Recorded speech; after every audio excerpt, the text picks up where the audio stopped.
सारे प्यारे बच्चों को हैप्पी इवनिंग।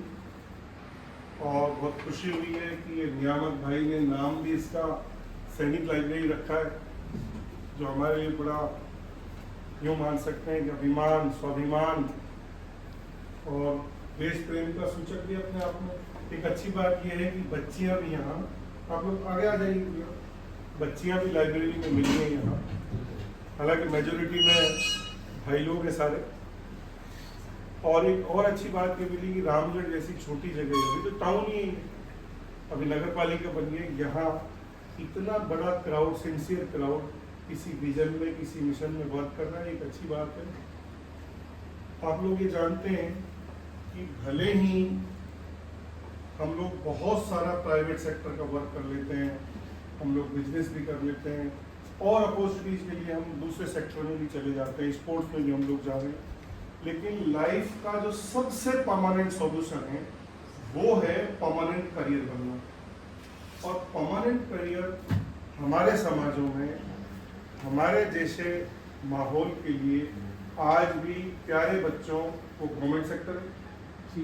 गवर्नमेंट सेक्टर में भले ही बहुत लंबी चौड़ी सैलरीज नहीं है, लेकिन ये तय है कि लाइफ टाइम का दाल रोटी का जुगाड़ है। एक और अच्छी बात यह है कि लाइफ टाइम दाल रोटी के जुगाड़ के साथ जब हम सोसाइटी में रहते हैं तो सोसाइटी हमें प्लेटफॉर्म देती है, हमें आइडेंटिफाई करती है, यानी आपका जो पहचान का संकट है वो इससे सॉल्व हो जाता है।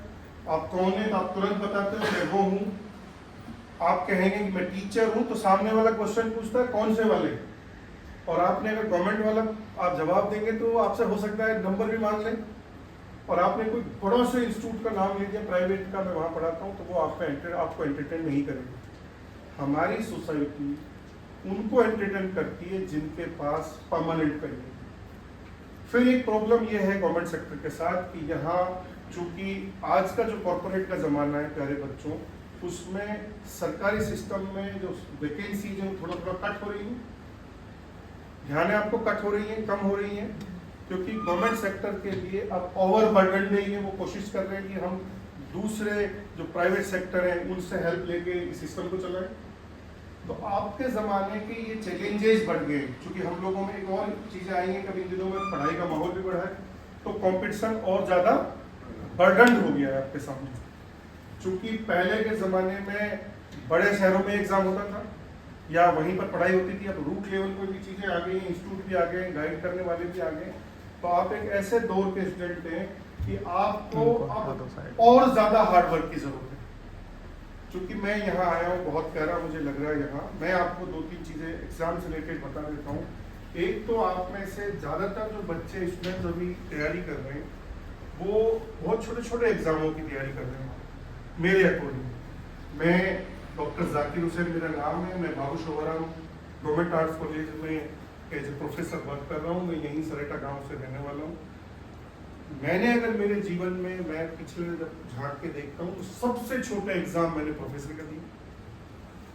मैं गांव से निकला, पढ़ने में कोई बहुत अच्छा नहीं था, एवरेज था, आप समझ सकते हैं। अपने यहाँ सीनियर सेकेंडरी स्कूल में पढ़े, यहाँ कोई बहुत अच्छी हमारे ज़माने में व्यवस्थाएं भी नहीं थी, लेकिन एक दिमाग का एक थोड़ा सा ये चलने लग गया था कि यार चूंकि जीवन एक बार मिला, उसके बाद अगर मिलेगा भी तो हमें नहीं पता, तो फिर क्यों ना इस जीवन में बेस्ट से बेस्ट करें।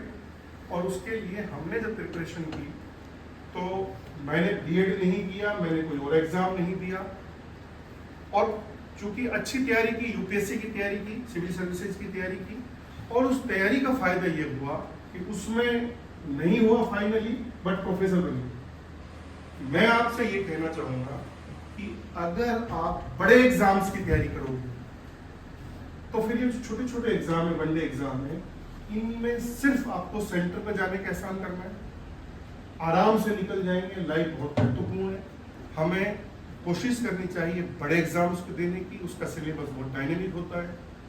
और अगर आप ऐसे तैयारी से अपनी शुरुआत करेंगे तो फिर एक दिन आप छोटे एग्जाम में तो आराम से, बल्कि मेरी लैंग्वेज में आपको सिर्फ उस एग्जाम पे एहसान करना है, सेंटर पे पहुंच के वो क्रैक हो जाएगा।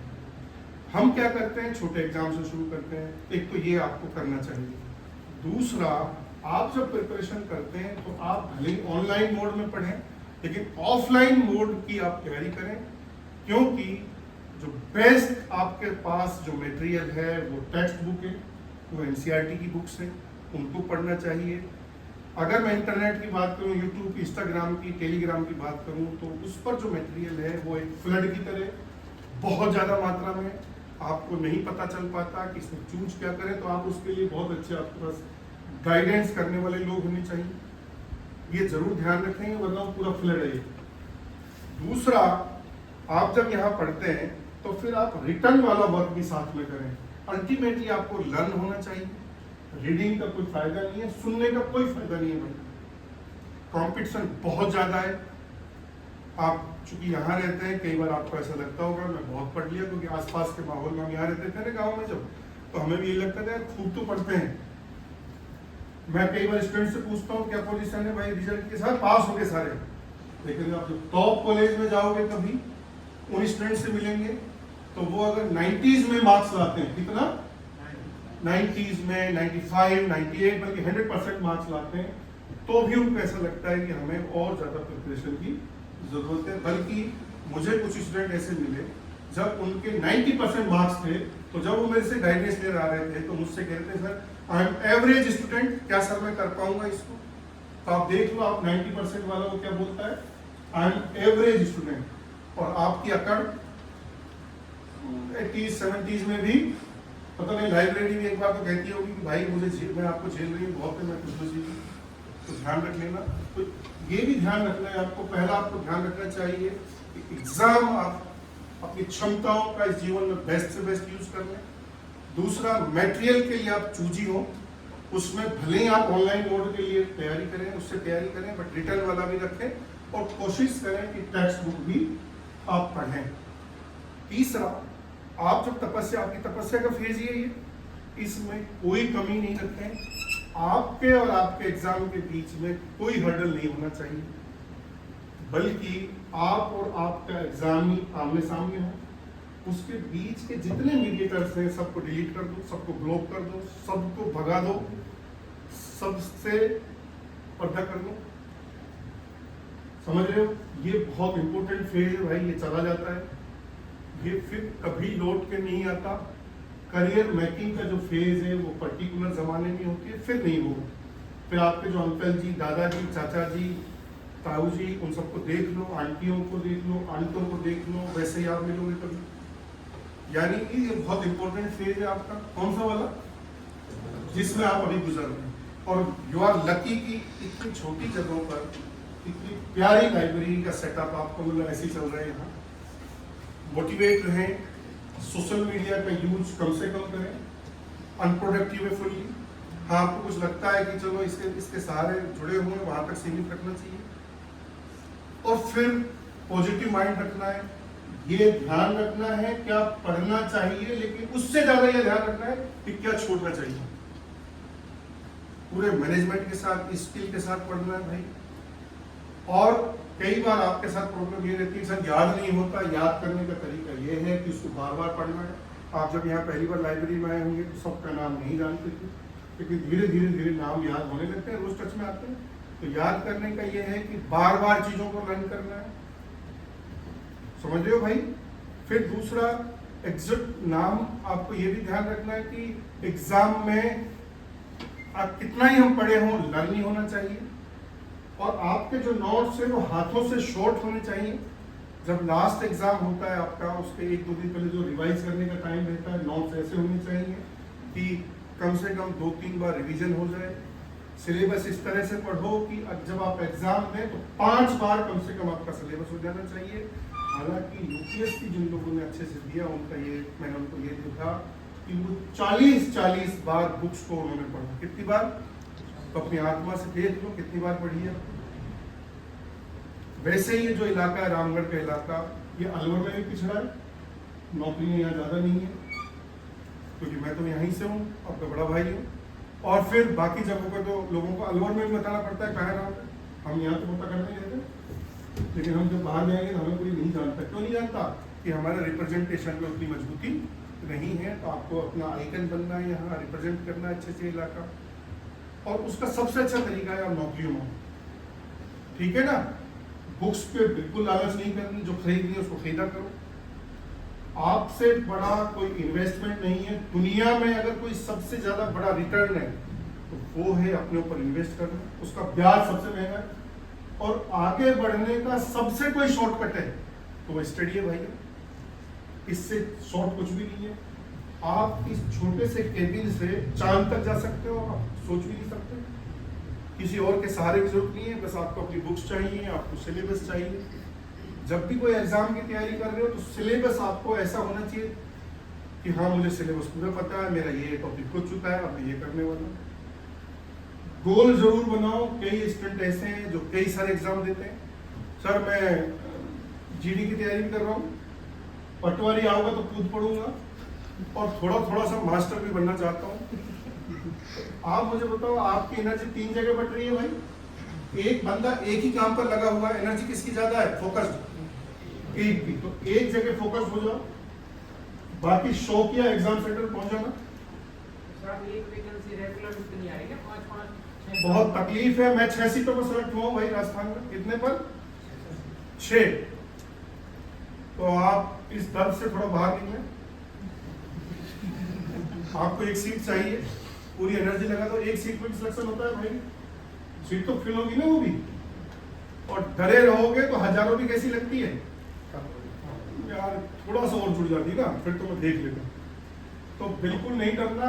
मैं एक और आपको एक रियलिटी बता दूं कि हो सकता है हम लोग तो किसी की मजदूरी खा भी जाते हैं, ऊपर वाला किसी की मजदूरी नहीं खाता। जितना करोगे उनके रिकॉर्ड में वो उतना ही आपको दे देगा। जैसा बोओगे वैसा काटोगे। हिस्ट्री गवाह है इसकी।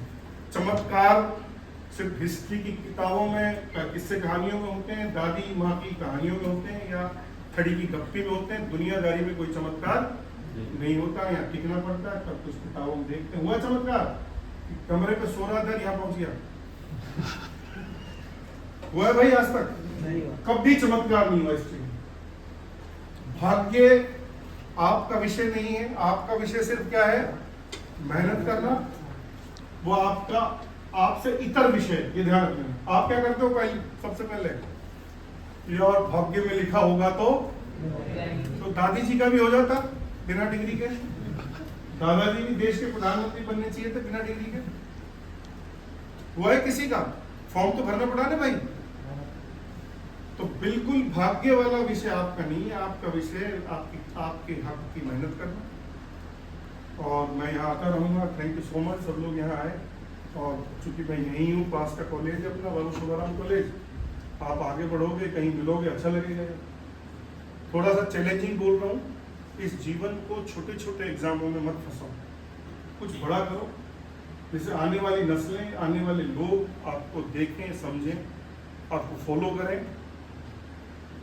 वही बेस्ट है मुझे लगता है। और ये हमारे ही काम है कि भाई कि हमारे दादाजी पिताजी भी थोड़ा उतना अच्छा नहीं कर पा, और हम भी कहाँ से शुरुआत कर रहे हैं? बहुत एवरेज नीचे से। ये हमारे ठेका है कि सारा भाई, ये ठेका अंबानियों का भी तो हो, वो भी तो करें। अडानियों का भी तो हो ना भाई, वो भी तो देना एग्जामों को। वो क्यों नहीं देता? जीडी और ये सब नहीं देते ना। तो फिर ये जीवन एक बार लेना, इसमें बेस्ट करना चाहिए। आइकन बनो, रोल मॉडल बनो। आने वाली नस्लों के लिए कुछ मैसेजिंग हो आपका।